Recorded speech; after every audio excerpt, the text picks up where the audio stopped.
ईशा, बेटा जल्दी जल्दी ब्रेकफास्ट फिनिश करो, स्कूल जाना है। ओहो, कितनी बार तुम्हें मना करा है बेटा, सुबह सुबह टीवी नहीं देखते, बुरी बात होती है। पापा प्लीज ना, मेरा फेवरेट शो चल रहा है, कल रात को भी मम्मा ने टीवी देखने नहीं दिया। अच्छा ऐसी बात है तो स्कूल से आके देख लेना। अल्पा, अल्पा, आज टिफिन में लंच रखना, केवल डिनर नहीं। कल का खाना तो खाया नहीं था और आज ताना मार रहे हो। ताना नहीं मार रहा हूँ, ऑफिस में टाइम नहीं मिलता और ये फालतू की बातें अब रात को करना। रात की बात दिन में, दिन की बात रात। सुबह सुबह ये तुम्हारी वजह से मैंने जॉब छोड़ी, घर संभाला, लेकिन फिर भी तुम मेरी किसी बात से खुश नहीं होते। देखो ऐसा है, ये फालतू की बातों के लिए मेरे पास वक्त नहीं है। ये किसी पिटी बातें अपने लिए रखो। ईशा को पालने की जिम्मेदारी का फैसला तुम्हारा था, अब अपने इस फैसले पर तुम पछता रही हो, मैं नहीं। हटो, मुझे लेट हो रही है। मम्मी प्रोजेक्ट का प्रिंट आउट निकालना तो भूल गए। कल नहीं बता सकती थी, अभी 10 मिनट में बस आने वाली है और तुम्हें प्रिंट आउट चाहिए। अब इतनी सुबह कहाँ से अरेंज करो प्रिंट आउट? चलो बेटा, पापा को बाय करो, जल्दी मिलते हैं।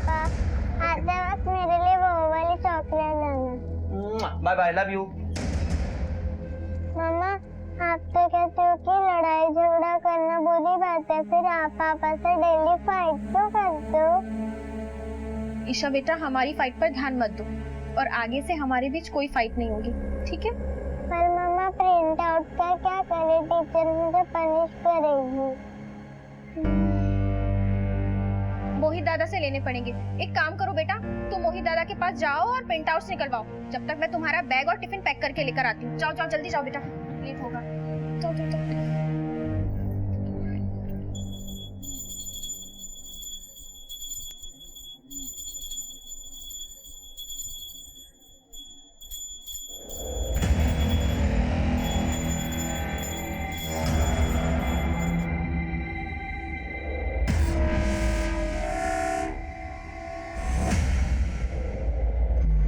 अरे ईशा बेटा, तुम कुछ काम था? भैया से काम है। आओ आओ आओ ईशा बिटिया, वाह वाह वाह वाह। हाँ? अच्छा ये बताओ, मोहित भैया से क्या काम था? ये क्या मोहित भैया मुझे कुछ प्रिंट आउट निकाल के दे सकते हैं? क्यों नहीं निकाल के दे सकते? हम बोलेंगे तो जरूर निकाल के देंगे। मोहित बेटा, आज ड्रेस का प्रिंट आउट निकाल दो, देखो क्या है। Thank you. चलो आओ, हम लोग यहाँ एक साथ बैठते हैं। उधर हम कहाँ बैठेंगे फिर? किसी की अब ये प्रिंट आउट्स और टिफिन मैंने बैग में रख दिया है, ठीक है? ध्यान से खा लेना और शैतानी नहीं। मम्मा, आपने मेरे लिए ऑफिस जाना छोड़ा था ना, अब आप ऑफिस जाओ, मैं अपना ध्यान रख लूंगी। हाँ मेरे बच्चा, मुझे पता है आप अपना ख्याल रख लोगे, लेकिन अभी के लिए स्कूल जाओ। अरे वाह, आज ईशा बिटिया तो बहुत प्यारी लग रही है। भैया जी, अभी स्कूल बस आने वाली है, आप जरा बैठा दीजिएगा ना। हाँ ठीक है, मैं बैठा दूंगा, जाइए आप। और ईशा, स्कूल बस में शांति से बैठना, शैतानी मत करना, ओके बेटा? बाय बच्चा।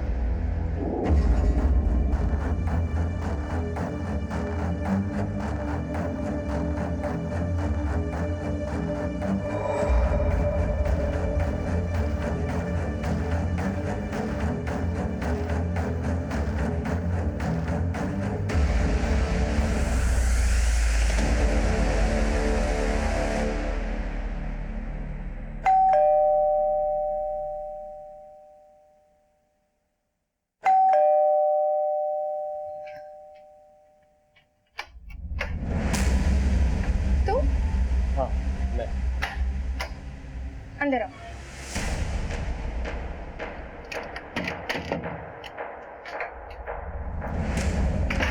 तुम बैठो सागर, मैं तुम्हारे लिए ठंडा लेकर आती हूँ।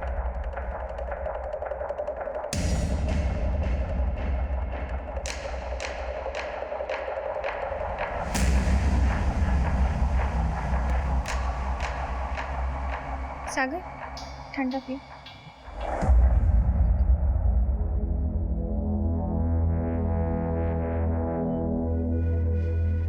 क्या हुआ? आज फिर कुछ काजू नहीं हो गई क्या?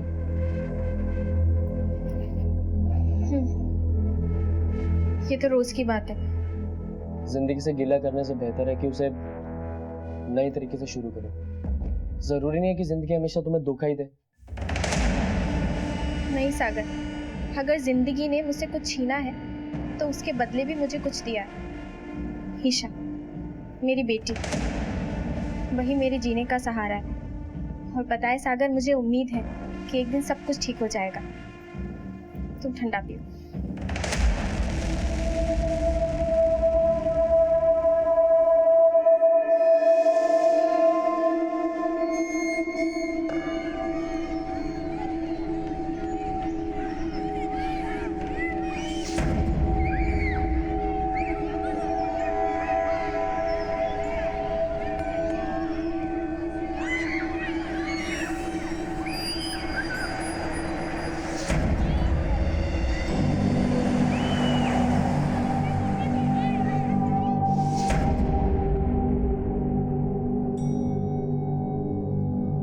आरव मेरे साथ खेलना। आरव ये देख मैं कैसे जंप करती हूँ। हाँ देखा, एक बार दिखा। अरे अरे अरे ईशा बेटा, इतनी जोर से जंप करोगी तो चोट लग जाएगी। इतनी देर से खेल रही हो। मम्मी पापा कहाँ हैं? मार्केट गए हैं। तो तुम नहीं गई? मुझे मार्केट में अच्छा नहीं लगता। अच्छा, तो अब तुम दोनों और मस्ती नहीं करोगे, ओके? मैं ऊपर वाली खिड़की से देख रहा हूँ, ठीक है? मैं घर जा रहा हूँ, बाय बाय। अरे हम कुछ और खेलते हैं ना। मुझे भूख लगी है, चलो मेरे साथ बैठते। नहीं, मैं अपनी मम्मी पापा के साथ ही जाऊंगी। तू ये ले, अब खेल और बाय बाय।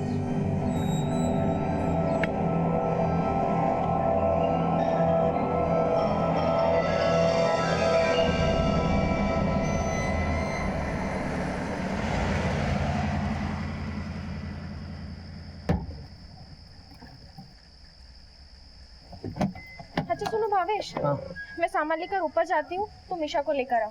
ठीक है, जाओ। जल्दी आना। और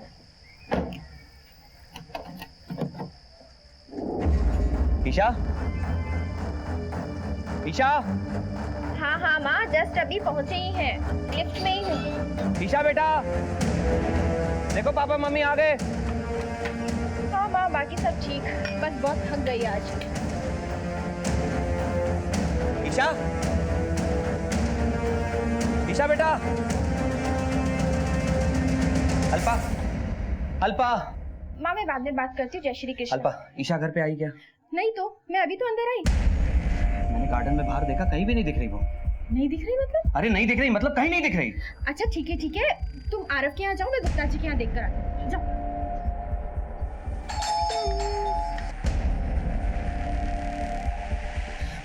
भाभी, ईशा आई क्या?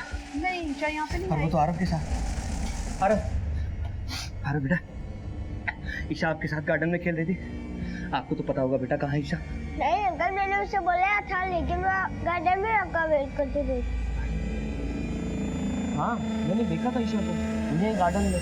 वो कदम काका के बेटे आरव के साथ खेल रही थी। इनफैक्ट मैंने उन दोनों से बात भी की है। कितने बजे सागर? यही कोई 7:30 बजे। भावेश, कुछ पता चला ईशा का? नहीं अल्पा, मैंने पूरी बिल्डिंग में सब जाके देखा, ईशा कहीं भी नहीं मिल रही। कहीं नहीं मिली मतलब? कहाँ गई होगी मेरी बच्ची? भावेश मुझे बहुत डर लग रहा है। भावेश भाई, आपने सिक्योरिटी गार्ड से पूछा? अरे वो संतोष भी पता नहीं कहाँ जाके मर गया। अरे क्या हुआ भाई? इतनी रात को इतने लोग जमा यहाँ पे? डैडी वो ईशा का कुछ पता नहीं लग रहा है। कुछ पता नहीं लग रहा मतलब?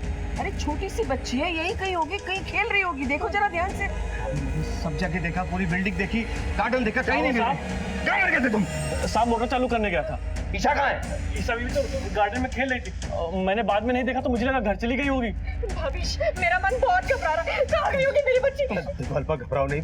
भावेश, ज्यादा वक्त गुजरा नहीं है। एक काम करो, पुलिस को फोन कर। पुलिस को फोन लगाओ जल्दी। अपने घर और अपने परिसर में हम अपने आप को सबसे ज्यादा सुरक्षित महसूस करते हैं, लेकिन अगर हमारे घर और हमारे परिसर से ही कोई अप्रिय घटना घट जाए तो वो हमारे विश्वास, हमारे भरोसे को नुकसान पहुंचाती है। और जब बात अपने छोटे बच्चों के गायब होने की हो तो माता पिता का हताश होना लाजमी है, और यही हुआ था ईशा के माता पिता के साथ। लेकिन संकट की इस घड़ी में सोसाइटी के सभी मेंबर्स एक हो गए थे और अपने अपने तरीके से ईशा की तलाश में जुट गए थे, पर आखिरकार हार कर उन्हें पुलिस को बुलाना पड़ा।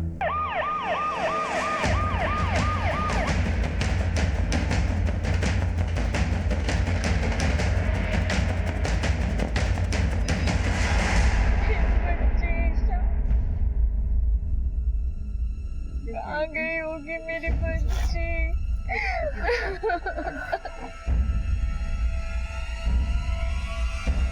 भावेश गांधी कौन है? सर मेरा नाम भावेश गांधी सर, मैंने आपको कॉल किया था। सर ये मेरी पत्नी है अल्पा। बेटी कब से गायब है और कहाँ से गायब है? सर यहीं सोसाइटी के गार्डन से। सर आज संडे है और हर हफ्ते की तरह हम लोग संडे को मार्केट जाते हैं। आज भी बस मार्केट के लिए निकले थे। ईशा जल्दी से तैयार हो जाओ, चल के हमें लेट हो रहा है। नहीं, मुझे खेलना है। अरे बेटा हम आज मार्केट जाएंगे, मार्केट में पानी पूरी खाएंगे। चलो चलो चलो। पापा मम्मी को कहो ना। प्लीज बेटा जिद नहीं करते, जल्दी चलो। नहीं, मुझे अच्छा, सुनो। खेलना है। ओके सुनो, इसको यहाँ बच्चों के साथ खेलने दो, हम जल्दी होके आते हैं। अच्छा अपना ध्यान रखना और यहीं खेलना। बाय। बाय पापा। बाय बाय मेरा बच्चा। बाय मम्मा। Bye bye. संतोष भैया हम लोग मार्केट जा रहे हैं और ईशा ना बाहर गार्डन में खेल रही है, आप प्लीज जरा ध्यान रखिएगा। हम जल्दी आ रहे ठीक है, मैं हूँ यहाँ पर। हैं। जी ठीक है। ठीक देखना संतोष है, ठीक ठीक ठीक है। अब 10 देर मत लगाना, 10 मिनट में निकलना वहाँ से। ठीक है बाबा। आप अक्सर उसे अकेला छोड़कर जाते? हाँ सर, मेरा मतलब है सर हम इस सोसाइटी में 12-15 साल से रह रहे हैं। सभी लोग हमें अच्छी तरह जानते हैं। हमें कहीं बाहर जाना होता तो हम ईशा को पड़ोस में छोड़ के जाते हैं, यहाँ गार्डन में बच्चों के साथ खेलने के लिए। और ये पहली बार नहीं हुआ, हम ऐसा कई बार कर चुके हैं। सर ईशा यही गार्डन में इधर उधर खेलती रहती थी या फिर किसी के घर होती थी, लेकिन आज सर वो कहीं पर भी नहीं है। आपने सोसाइटी में हर एक से पूछताछ की? सर मैंने पूरी सोसाइटी को अच्छे से चेक किया, ईशा कहीं नहीं मिली। सर पता नहीं मेरी बच्ची कहाँ गई होगी। सर प्लीज ढूंढिए उसे सर देखिए प्लीज। आप अपने आप को संभालिए, हम कोशिश कर रहे हैं। तो सिक्योरिटी गार्ड है? हाँ साहब। ड्यूटी पर थे उस वक्त? हाँ साहब। बच्ची को देखा था? हाँ ईशा गार्डन में खेल रही थी, मैं बस कुछ देर के लिए मोटर चालू करने गया था, उसके बाद नहीं देखा साहब। ये सीसीटीवी चल रहा है या शो पीस है? नहीं सर, सारे कैमरास वर्किंग हैं। हमारे मैंने बैकअप लेके हार्ड ड्राइव अपडेट कर देते हैं। आप चाहो तो सोसाइटी ऑफिशियल के फुटेज चेक कर सकते हैं। चेक करेंगे। देखिए मिस्टर भावेश, अगर आपकी बच्ची को किडनैप किया है तो आपको फिरौती के लिए कॉल जरूर आएगा, और अगर ऐसा कोई भी कॉल आता है तो सबसे पहले आप हमें कांटेक्ट करेंगे, समझे?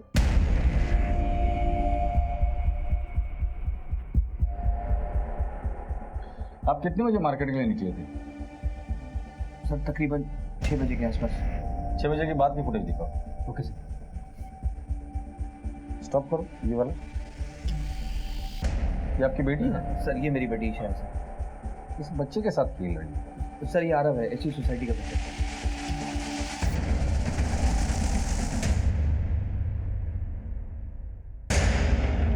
ये कौन है अभी जिससे वो बात कर रही है? सर ये सागर है, हमारी बिल्डिंग में रहता है।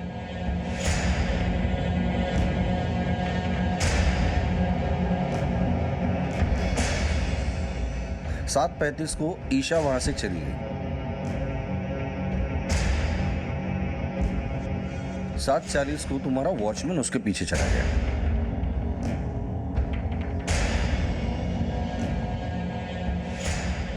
ये गाड़ी किसकी बाहर जा रही है? संदीप माडिक की। हाँ सर संदीप की गाड़ी है। 8:30 बजे, 6:30 बजे से लेकर 9 बजे तक की फुटेज हमने देखी। कोई अनजान शख्स बाहर आते जाते दिखाया आपको?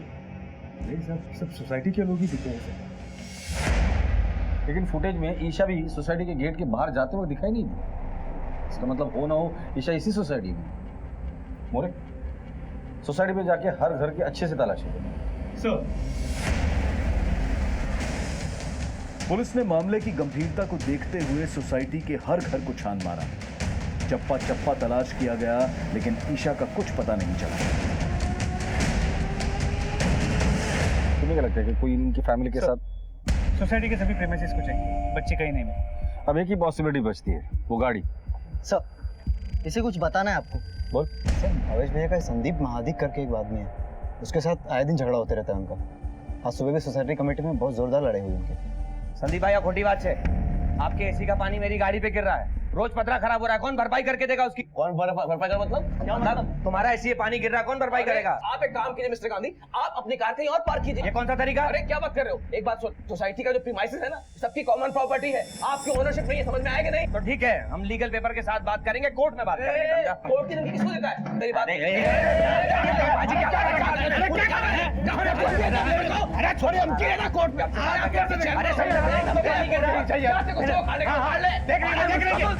क्या कर रहे हैं, लड़ाई कर रहे हैं? फ्लैट नंबर क्या है उसका? सर 802।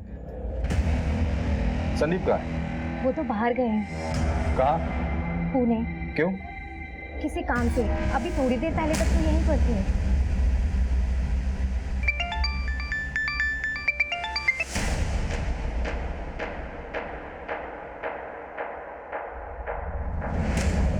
विशाखा, मैं ये तो आहो, थांबा। क्या हुआ? अचानक से कहाँ जा रहे हैं? खाना खाते जाते? विशाखा, तेरे को कितनी बार समझाया, बाहर जाते समय पीछे से टोकने का नहीं। अच्छा सुन, मैं पुणे जा रहा है, अर्जेंट काम है, काम होते ही वापस आ जाऊंगा, तू दरवाजा बंद कर ले।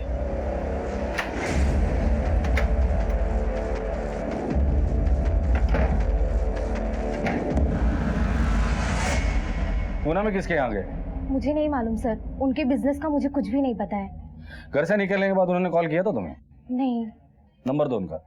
हाँ जी, 9800।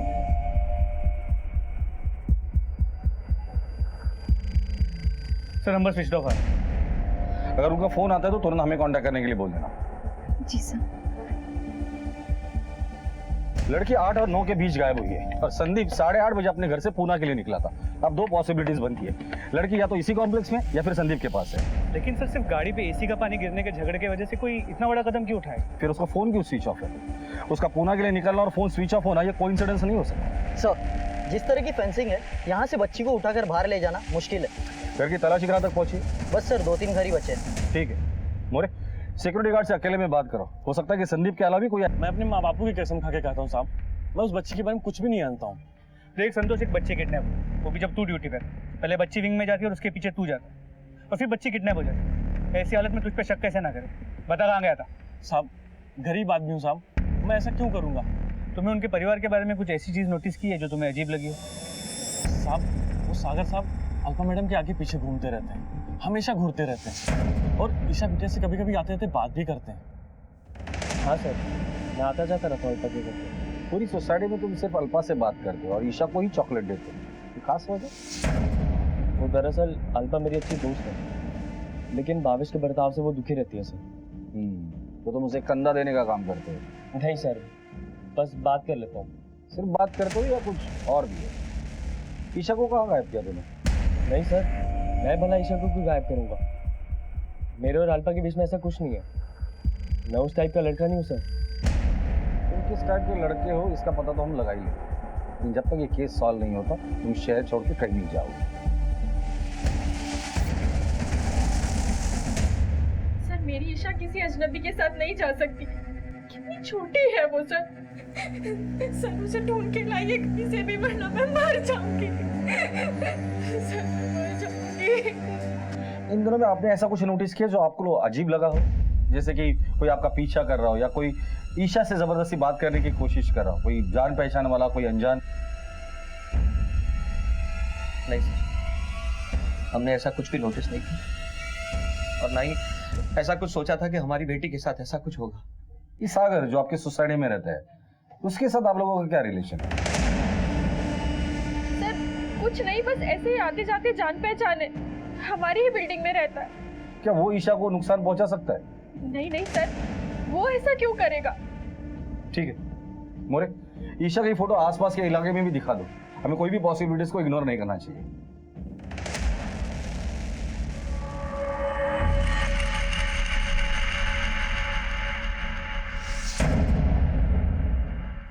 सीसीटीवी फुटेज में ईशा सोसाइटी से बाहर जाते हुए नहीं दिखाई दे रही, लेकिन फिर भी पुलिस टीम हर मुमकिन संभावना की जांच कर रही थी। पड़ोसी, रिश्तेदार, सबकी कड़ी छानबीन की जा रही थी, लेकिन ईशा के बारे में कोई सुराग हाथ नहीं आया था और हर गुजरते पल के साथ ईशा की जिंदगी खतरे में होने का डर बढ़ता जा रहा था।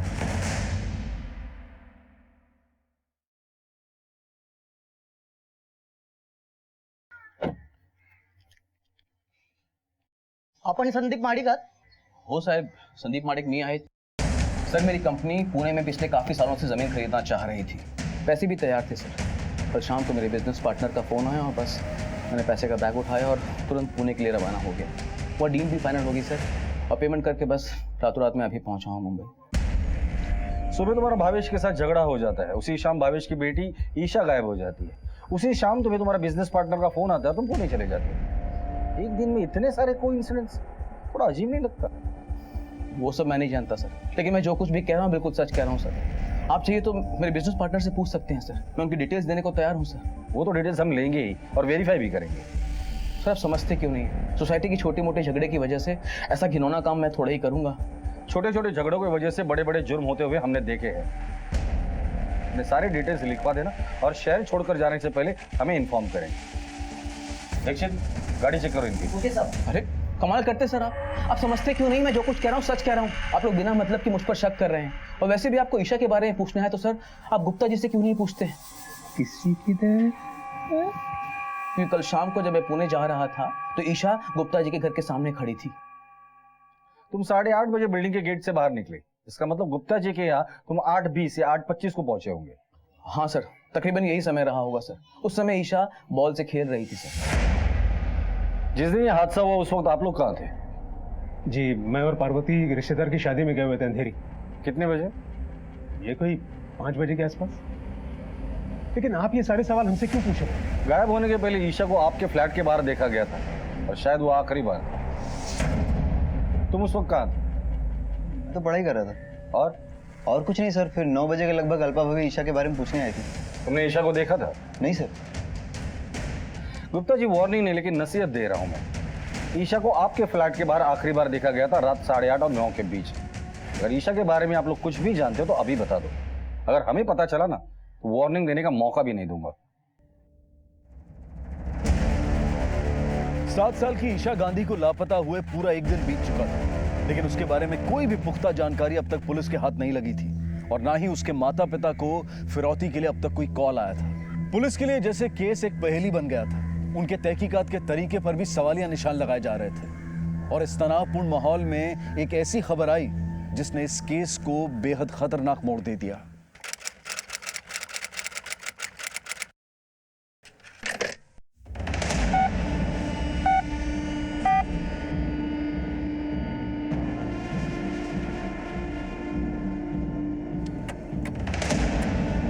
बोरीवली के जंगल में एक जली हुई लाश मिली है।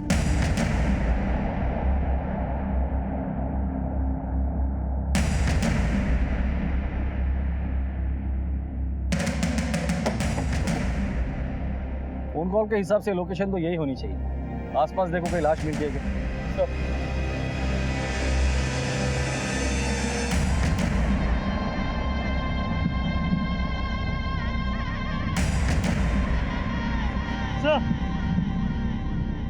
जली हुई लाश मिली है और उसके बाजू में ये जले हुए कपड़े हैं। क्या ये ईशा के हैं?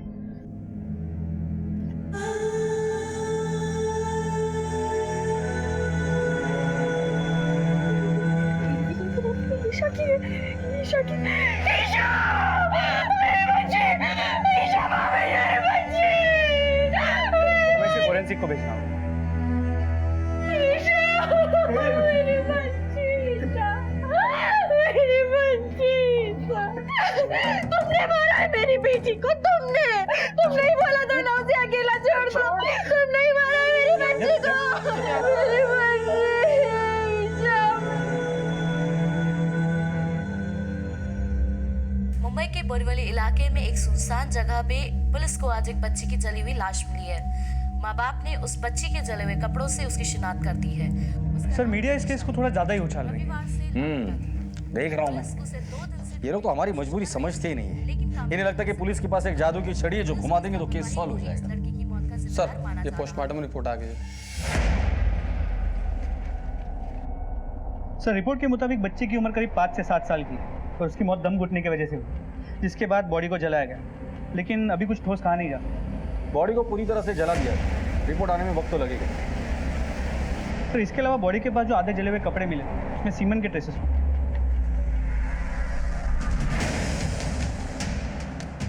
इसका मतलब बच्ची के साथ सेक्सुअल असॉल्ट हुआ है या तो रेप की कोशिश हुई है।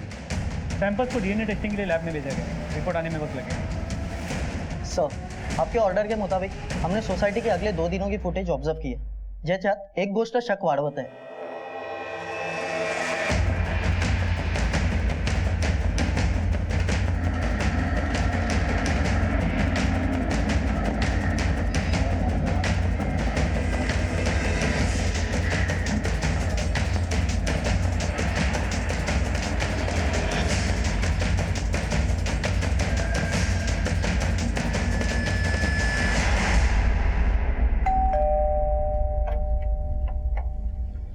तेरे से कुछ बात करनी है, पुलिस स्टेशन चल।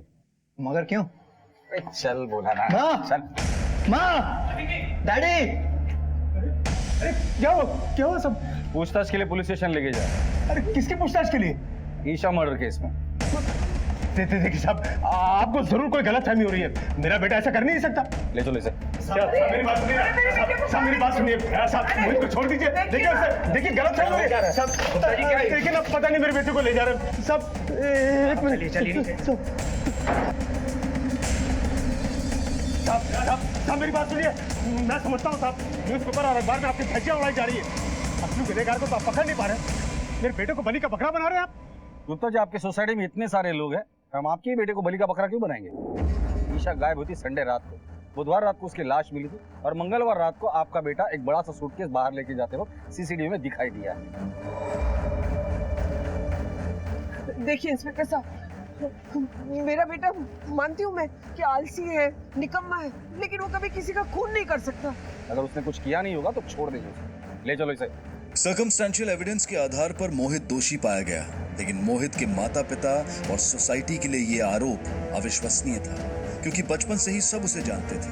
वो ईशा को अपनी छोटी बहन की तरह मानता था, लेकिन क्या पुलिस का ये शक सही था? शराब पीता? कभी कभी बियर पी लेता हूँ। संडे को क्या पिया था? कुछ नहीं सर। कौन देखता है ब्लू फिल्म्स? कभी नहीं सर। मोरे लैपटॉप चेक करो इसका। सर कभी कभी देख लेता हूँ सर। बैग कहाँ से लिया? कौन सा बैग सर? वही जिसमें ईशा को डालकर लेकर गया था। सर उस बैग में लास्ट ईयर की बुक्स थी जो मैं जूनियर स्टूडेंट को देने गया था बस। स्टूडेंट का नाम बता। जी वो सर वो मैं एनजीओ में देने गया था। एनजीओ का नाम बोल। वो आशा प्रकाश सर, ज्योति प्रकाश सर। लेके आ गया बैग उधर? नहीं सर, बैग चोरी हो गया। चरस गांजे का नशा करता है? नहीं सर। तो तेरे जेब में मैच बॉक्स कैसे मिला? जी कभी कभी सिगरेट पी लेता हूँ। लड़की को जलाने के लिए पेट्रोल कहाँ से मिला? जी मैच बॉक्स रहने का मतलब ये थोड़ी है कि मैंने लड़की को जलाया। तो फिर किसी को सुपारी देती? सर मैं कसम खा के बोलता हूँ सर, मेरा इस केस से कोई कनेक्शन नहीं है सर। बैग कहाँ है वो? सर बताया तो था सर, बैग चोरी हो गया। ब्लड सैंपल ले लो और मैच करा। सर था, लेकिन उसे साबित करने के लिए उनके पास कोई सबूत नहीं थे। ईशा की लाश पूरी तरह से जली हुई हालत में पाई गई थी और इसी वजह से उसकी फोरेंसिक जांच और डीएनए जांच में देरी लगी। और यही कारण था कि मोहित को अरेस्ट करने के बाद 90 दिनों तक पुलिस चार्जशीट फाइल नहीं कर पाई। मोहित के पिता शिवलाल गुप्ता की अदालत में की गई अपील मंजूर हो गई और मोहित को जमानत मिल गई। भावेश और अल्पा अपनी बेटी की मौत के सदमे से अभी तक उबर भी नहीं पाए थे कि मोहित को जमानत मिलने की खबर से उनका क्रोध उमड़ आया। जेल के माहौल ने मोहित पर भी काफी असर छोड़ा था। जमानत के बाद मोहित अपनी जिंदगी में वापस लौट चुका था, लेकिन लोगों का उसकी तरफ देखने का नजरिया बदल चुका था। मोहित के बर्ताव में भी काफी बदलाव महसूस हो रहा था और ये इस कहानी के भयानक अगले अध्याय की आहट थी। माँ सुन तो। कुछ नहीं सुनना मुझे। मेरी बात तो सुन। एक भी बात नहीं सुननी मुझे तेरी। अरे माँ मेरी बात सुन। मेरे से बात मत कर, मैंने कहा ना तुझे। माँ सुन तो बात। मैं आज के बाद कभी जुआ खेलने नहीं जाऊंगा। अच्छी बात है।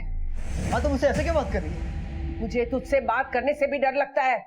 तुझे जेल से छुड़ाना ही नहीं चाहिए था हमें। पार्वती ये क्या बातें कर रही हो? नहीं डैडी, माँ ठीक करी।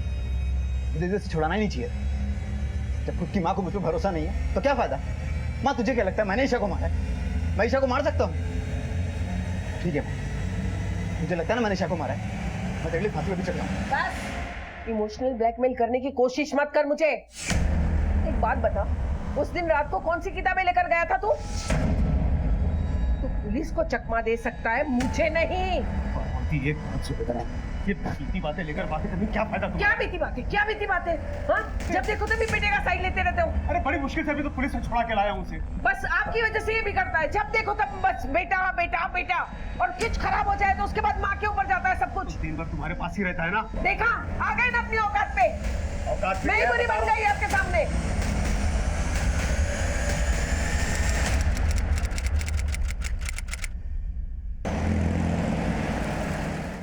पार्वती, अरे कहाँ हो पर सर ये देखिए,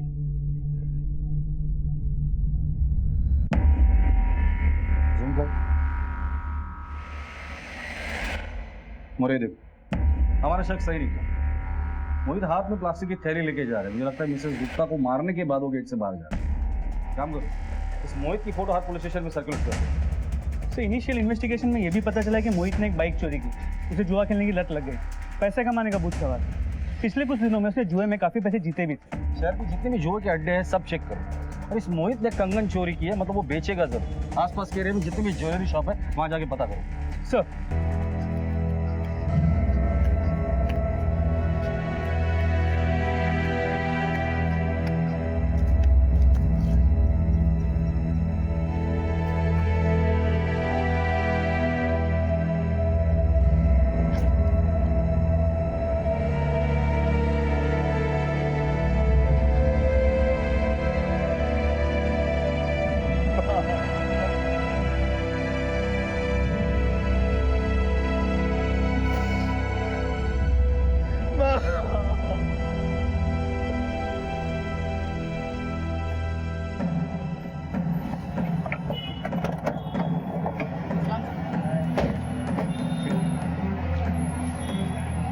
सुना है तुमने एक लड़के से चोरी की ज्वेलरी खरीदी? नहीं सर, आपको किसी ने गलत इन्फॉर्मेशन दिया है और मैं चोरी का माल नहीं खरीदता। तुम लोग बिना मार खाए सच नहीं बोलते हो ना? दीक्षित, क्यों से ले ला। चलिए भाई चल। मैं कुछ नहीं किया सर, मैं कुछ नहीं किया। मेरी बात सुनो। जब दो डंडे सही जगह पे पड़ेंगे ना, सब सच याद आ जाएगा। चल सर बताता हूँ सर। बोल। वो 3 बंदे थे सर। 3 बंदे? जी सर।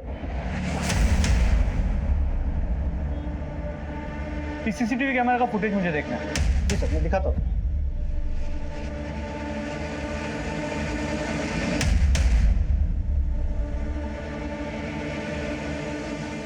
एक मिनट पॉज करो।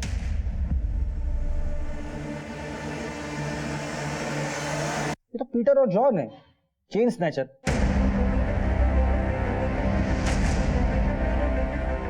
मोहित का इन चेन स्नैचर से क्या कनेक्शन हो सकता है? ये पीटर और जॉन पिछले महीने तक जेल में थे, शायद इनकी मुलाकात वहीं पर हुई है। मोहित मुजरिम है, वो फरार हो सकता है, लेकिन ये पीटर और जॉन है। एक काम करो, पीटर और जॉन के अड्डे का पता करो, इनके पीछे इन्फॉर्मर लगा दो। कल शाम तक ये दोनों मुझे मेरी कस्टडी में चाहिए। ओ सर।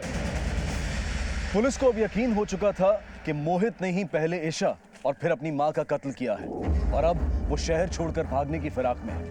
पीटर और जॉन दोनों नामी गुनहगार थे और पुलिस को उनके बारे में जानकारी जुटाने में ज्यादा वक्त नहीं लगा।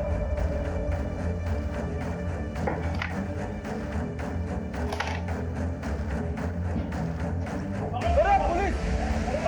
अरे साहब मैंने मिस्टेक किया साहब। चलो हम मत मारो साहब, मत मारो साहब, बताता हूँ साहब, मत मारो साहब, मत मारो, बताता हूँ साहब, मत मारो साहब, बताता हूँ साहब, मत मारो साहब, पुणे जाने वाला है साहब। वो पुणे जाने से पहले वो बैंगलोर जाने वाला है, और बैंगलोर जाने के बाद वो पुणे जाएगा। लेकिन उससे पहले क्या? उससे पहले उसे किसी को मारना है साहब।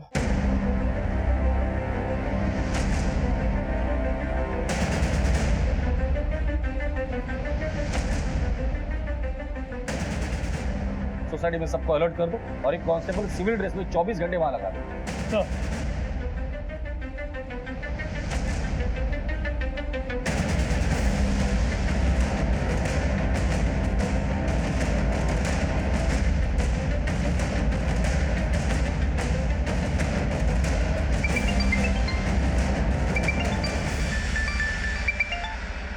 हेलो,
हमें छोड़ के चली गई पापा।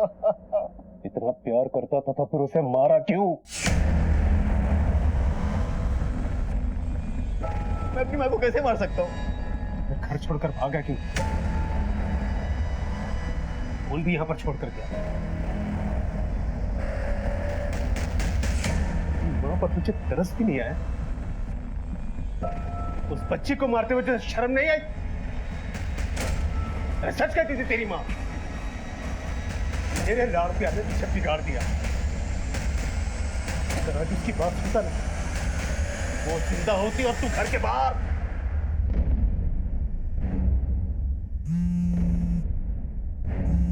अगर मुझे पता होता कि मेरे लाड़ पैर से तेरी ये हालत होती तो तुझे उसी वक्त मार दिया होता।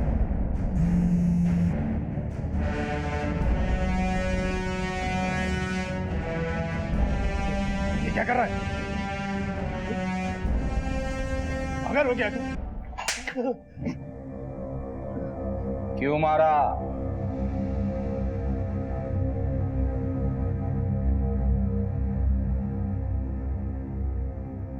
मैं जुए में बहुत पैसे हार चुका था, बर्बाद हो चुका था। मुझे पैसे चाहिए थे, बहुत डिस्टर्ब था। मैं टेरिस पे गया, फिर मैंने टेरिस पे दिव्या और अमन को देखा। वो रोमांस करने में लगे हुए थे।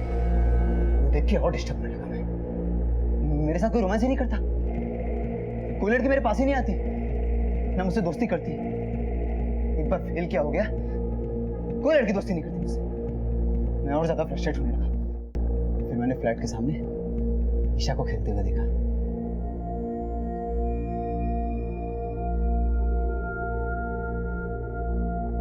मेरे पास बहुत सारे खिलौने हैं, खेलोगी?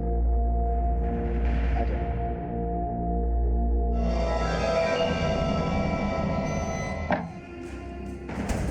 तभी दरवाजे की घंटी घबरा गया।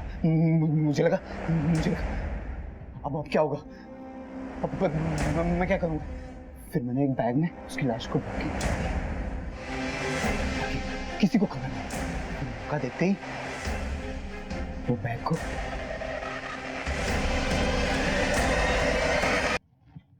आप ऐसे चाहिए। पहले अपना गुनाह कबूल कर क्या?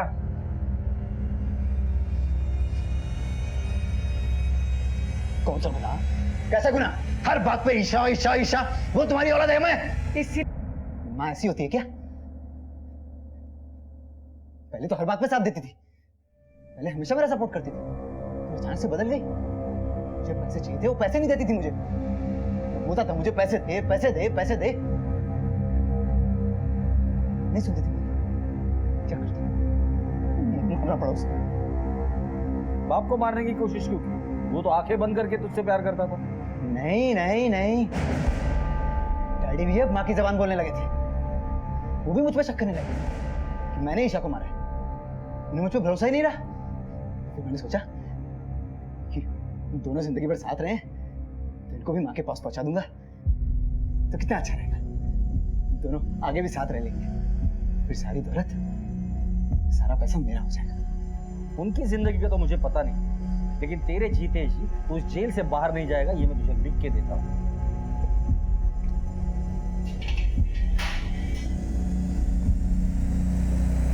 अदालत ने मोहित को ईशा गांधी को अगवा करने, उसे सेक्सुअली मोलेस्ट करने और कत्ल करने के इल्जाम में कुल मिलाकर 46 साल की सजा सुनाई है। मोहित पर अपनी मां के कत्ल करने का मुकदमा अब भी कोर्ट में चल रहा है। शायद किसी ने भी नहीं सोचा था कि मैकेनिकल इंजीनियर के सुनहरे सपने वाला मोहित हमेशा के लिए जेल की सलाखों के पीछे लुप्त हो जाएगा। अपने बच्चों की गतिविधियों पर नजर रखें, उन्हें सही और गलत के बीच का अंतर बताएं, उनसे खुलकर बात करें। इस बात का ध्यान रखें कि लाड प्यार और लापरवाही से की गई अनदेखी कहीं उनकी बर्बादी की वजह न बन जाए। इसी विचार के साथ अब मैं अनूप सोनी आपसे विदा लेता हूं। फिर मुलाकात होगी अगले एपिसोड में एक और चौंका देने वाले केस के साथ। तब तक अपना और अपने परिवार का ख्याल रखें और देखते रहें क्राइम पेट्रोल सिटी क्राइम्स। सबक एक को सीख हम सबको। जय हिंद।